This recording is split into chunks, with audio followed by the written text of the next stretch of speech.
Assalamualaikum warahmatullahi wabarakatuh. Perkenalkan, nama saya Umi Nasehatun dengan NPM A1A021093 dengan dosen pengampu Bapak Dr. Nurmanzah MPD. Baiklah, langsung saja. Di sini saya akan menyelesaikan tugas keterampilan menyimak, yaitu tentang cara mengajar dengan teknik menyelesaikan cerita. Baiklah, langsung kita simak video pembelajaran berikut ini. Assalamualaikum warahmatullahi wabarakatuh.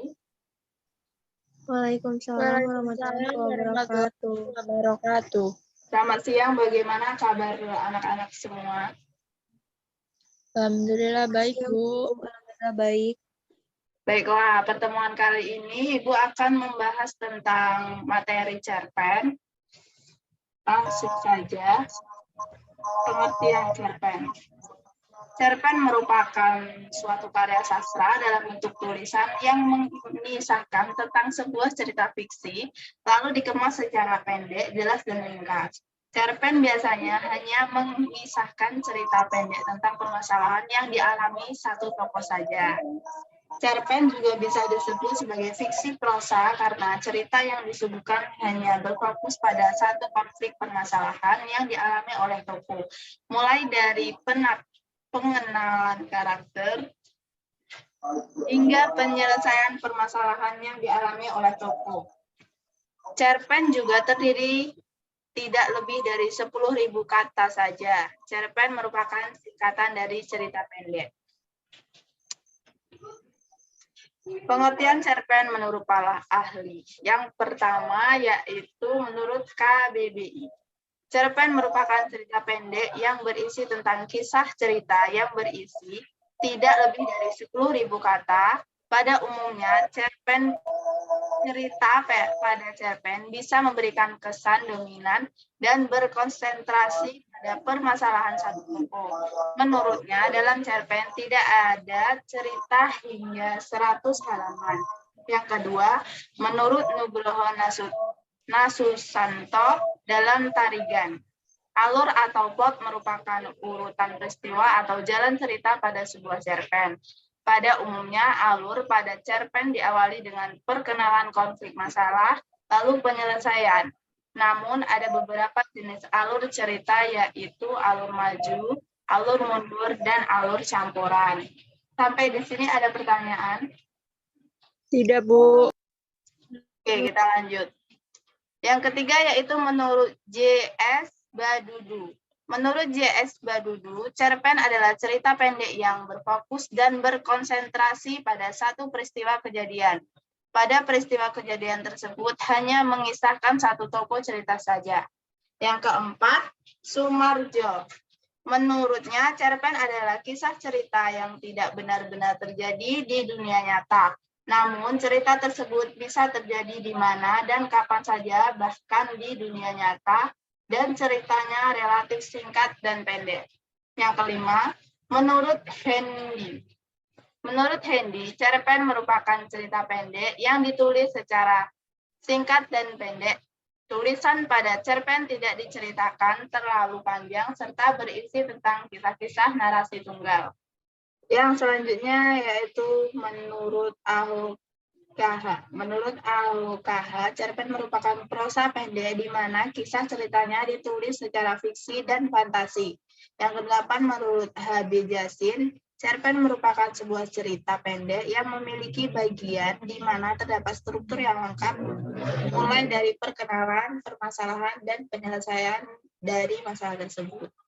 Yang kesembilan, menurut Saini, cerpen merupakan sebuah cerita pendek yang bersifat fiksi dan tidak terjadi di dunia nyata.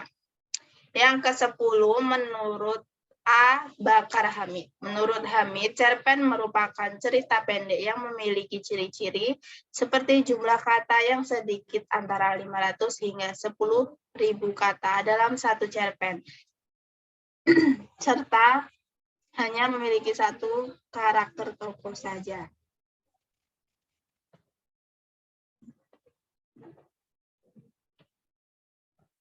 Yang selanjutnya yaitu struktur cerpen. Yang pertama, abstrak. Abstrak merupakan pemaparan gambaran awal dari cerita yang dikisahkan pada cerpen abstrak, biasa digunakan sebagai pelengkap cerita. Maka, abstrak bersifat opsional atau bisa jadi tidak ada pada cerpen tersebut. Yang kedua, orientasi. Orientasi biasanya menjelaskan tentang latar cerita seperti waktu, suasana, tempat, atau lokasi yang digunakan dalam penggambaran cerita cerpen. Yang ketiga, komplikasi. Menjelaskan tentang struktur yang berkaitan dengan pemaparan awal, suatu masalah yang dihadapi oleh tokoh, watak dari tokoh juga dijelaskan. Selain itu, pada komplikasi juga menjelaskan urutan kejadian yang berhubungan sebab akibat. Yang keempat, evaluasi. Pada bagian evaluasi terjadi konflik masalah yang semakin memuncak. Konflik mulai menuju bagian klimaks dan mendapatkan penyelesaian atas masalah yang terjadi. Yang kelima, revolusi. Revolusi merupakan bagian akhir permasalahan yang terjadi pada cerpen. Pada bagian ini terdapat penjelasan dari pengarang mengenai solusi permasalahan yang dialami. Dan yang terakhir yaitu koda. Koda merupakan nilai atau pesan moral yang terdapat pada sebuah cerpen yang disampaikan oleh para penulis cerpen. Yang selanjutnya yaitu ciri-ciri cerpen. Pada umumnya, cerpen bersifat fiktif atau berupa karangan dari penulis. Cerpen memiliki susunan kata yang tidak lebih dari 10.000 kata. Saat membaca cerpen, biasanya selesai dengan sekali duduk. Cerpen memiliki bentuk cerita yang sangat singkat. Cerpen memiliki diksi atau pilihan kata yang tidak rumit sehingga mudah dipahami oleh pembaca. Cerpen hanya memiliki alur cerita tunggal atau satu jalan cerita saja. Kisah cerita pada cerpen biasanya berasal dari peristiwa dalam kehidupan sehari-hari. Karakter tokoh pada cerpen sangat sederhana. Di akhir bagian biasanya terdapat pesan moral yang sangat mendalam sehingga membuat pembaca ikut merasakan kisah pada cerpen tersebut. Yang selanjutnya yaitu jenis-jenis cerpen. Yang pertama, cerpen pendek. Karangan fiktif yang satu ini biasanya digunakan untuk menjelaskan sebuah kejadian dengan bahasa yang singkat, padat, menarik perhatian, dan efektif. Bagian pembuka biasanya sangat sedikit, sekitar 1-2 paragraf. Yang kedua, cerpen sedang. Biasanya memiliki panjang sekitar 7 hingga 1.000 kata panjangnya. Cerpen sedang juga bisa ditemui dengan mudah pada buku-buku pelajaran sekolah karena dianggap efektif dan menarik perhatian. Yang ketiga, cerpen panjang. Cerpen yang satu ini biasanya dibuat dengan panjang sekitar 1.000 kata atau lebih, dan bahkan ada sebuah cerpen yang dibuat mendekati 5.000 kata atau bahkan 10.000 kata. Ada pertanyaan? Tidak, Bu. Yang selanjutnya yaitu unsur intrinsik cerpen. Yang pertama, tema. Sebuah cerpen harus memiliki tema, cerita. Hal ini karena tema menjadi unsur utama yang ingin disampaikan penulis pada kisah ceritanya.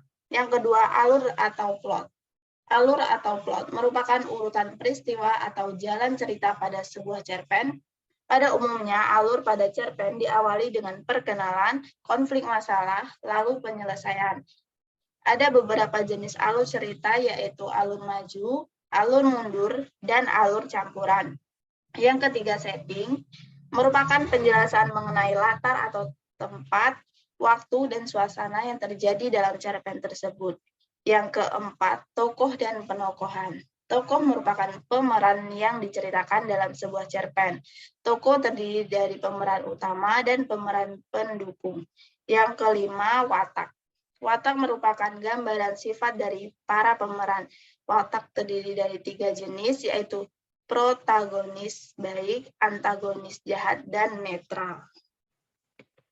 Oke.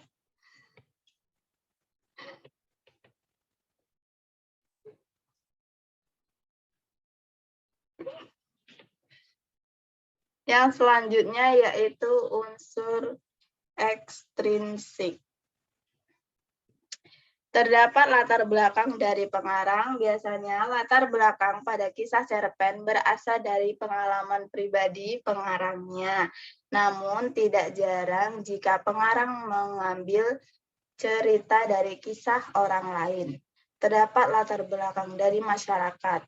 Latar belakang dari masyarakat ini akan membantu berlangsungnya jalan cerita. Biasanya juga mempengaruhi isi ceritanya juga. Yang ketiga, terdapat biografi yang memaparkan biodata, riwayat hidup, dan pengalaman secara menyeluruh dalam lengkap dari pengarangnya. Yang keempat, terdapat aliran sastra yang mempengaruhi gaya bahasa yang digunakan oleh penulis saat menyampaikan ceritanya. Yang kelima, terdapat kondisi psikologis berupa keadaan senang, sedih, suka, dan duka yang mempengaruhi mood penulis saat membuat sebuah cerita pendek. Yang selanjutnya yaitu fungsi cerpen.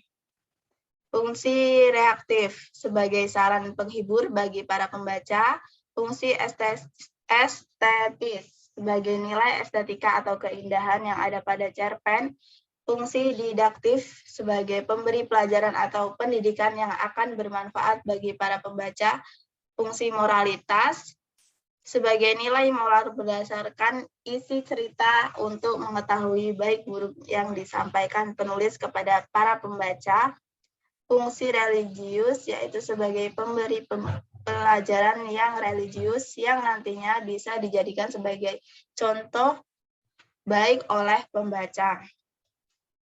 Yang terakhir yaitu kaidah kebahasaan cerpen. Cerpen memiliki ciri-ciri kebahasaan yang dapat dilihat melalui pemilihan gaya bahasa dan diksi yang digunakan. Pada cerpen umumnya penulis menggunakan pendeskripsian fisik tokoh secara kuat. Hal ini akan membantu menggambarkan suasana yang tepat dan sesuai dengan cerita. Pada cerpen juga menggunakan frasa adverbial atau kata keterangan yang membantu menunjukkan latar tempat atau waktu seperti di pagi hari, sore hari, atau di sebuah tempat pada peristiwa kejadian. Cerpen juga identik dengan penggunaan kata-kata kiasan atau konotatif untuk menambah kesan keestetikaan sehingga akan menambah nilai kepuasan para pembaca. Baiklah, sampai di sini ada pertanyaan? Tidak, Bu. Kemarin Ibu sudah memberikan contoh cerpen dan kita akan sambung cerita. Baiklah, yang pertama yaitu silakan dibaca, Miranti. Baik, Bu. Liburan sekolahku. Usai pembagian rapot di sekolah, akhirnya aku bisa menikmati liburan panjang meskipun aku tidak mendapat ranking atas. Tapi aku tetap mendapat nilai yang lumayan baik. Aku tetap bahagia karena membayangkan keluargaku mengajak aku pergi liburan. Ayah dan ibuku mengajakku pergi liburan ke suatu tempat wisata yang menyenangkan. Aku sangat tidak sabar untuk pergi menikmati liburan, bahkan aku bingung untuk memilih pakaian mana yang akan kupakai. Kalau aku pakai baju yang mana ya? Tanyaku dalam hati. Yang biru sangat bagus, tapi yang merah juga sangat cocok. Aku pun pergi menemui ayah dan ibu yang sedang asik menonton TV. Lalu aku berbincang dengan mereka. Ayah, ibu, bagaimana kalau kita pergi liburan ke pantai? Aku sangat ingin pergi ke sana. Ayah dan ibu tiba-tiba hanya saling memandang. Lalu ayah berkata, "Nak, liburan kali ini kamu di rumah saja ya sama ibu karena ayah harus ada pekerjaan di luar kota." Aku sangat kecewa dengan pernyataan ayah, tapi aku harus menerima keputusannya. Hari-hari telah berlalu dan aku hanya menikmati liburan sekolahku di rumah saja. Meskipun aku sebenarnya juga ingin pergi keluar rumah bersama teman-teman, tapi ibu melarangku pergi keluar. dan hanya menyuruhku membantu melakukan pekerjaan rumah seperti bersih-bersih rumah. Kalaupun aku keluar hanya saat ke pasar dan itu pun juga ditemani oleh ibu. Namun, tetap melakukan pekerjaan yang produktif seperti belajar untuk menyambut ujian nasional yang akan berlangsung beberapa bulan lagi. Sebenarnya aku juga merasa suntuk berada di rumah terus.